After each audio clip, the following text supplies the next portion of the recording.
সত্যৰ আত্মা যেতিয়া আহিব অন্তৰত বাক্য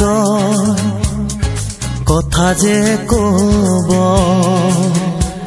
সত্যৰ আত্মা যেতিয়া আহিব অন্তৰত বাক্য কথা যে কব অধম পাপীকো এই আত্মা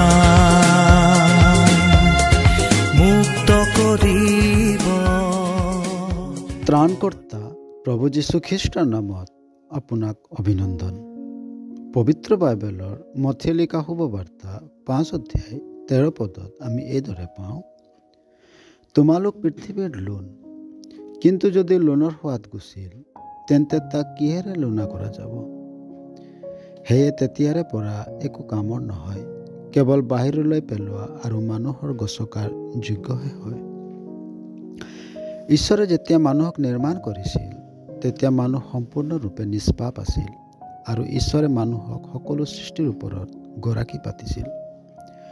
মানুহ যি এই পৃথিৱীত ঈশ্বৰৰ প্ৰতিনিধি কৰিছিল তেওঁ লোণৰ দৰে আছিল, কিন্তু মানুহ নিজৰ পাপৰ হেতুকে নিষ্পাপৰ পৰা পাপী হৈ পৰিল, লগতে সৃষ্টিৰ ওপৰত থকা তেওঁৰ অধিকাৰো হেৰুৱাই পেলালে।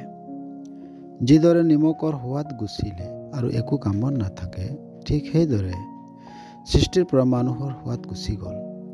অৰ্থাৎ এতিয়া মানুহৰ পাপৰ বাবে এই সৃষ্টি বিনাই আছে আৰু ইয়াৰ পৰা মুক্তি বিচাৰিছে। মানুহে নিজ চেষ্টাৰে তাৰ পৰা পূৰ্ব অৱস্থাতটো আহিব বিচাৰিছে, কিন্তু তাৰ পাপৰ বাবে কৃতকাৰ্য হ'ব পৰা নাই। প্ৰভু যীশুৰ ক্ৰুচীয় মৃত্যুত ঈশ্বৰে মানুহৰ পাপৰ সমস্যাৰ সমাধান কৰি দিছে, কিয়নো প্ৰভু সকলো মানুহৰ পাপৰ পৰা মুক্তি দিবলৈ বলিদান হ'ল। যিকোনোৱে প্ৰভু যীশুক বিশ্বাস কৰে তেওঁ পৰিত্ৰাণ পায়, পাপৰ ক্ষমা লাভ কৰে আৰু তেওঁ সেই সোৱাদযুক্ত লোণৰ দৰে হৈ পৰে। আৰু এই ধৰণৰ মানুহৰ পৰা এই সংসাৰে ঈশ্বৰৰ সোৱাদৰ জুতি লয় আৰু এই সকলো মানুহৰ দ্বাৰাই এই সংসাৰে ঈশ্বৰক চিনি পায়। আপুনিও সেই লোণ হ'ব নিবিচাৰেনে? ধন্যবাদ।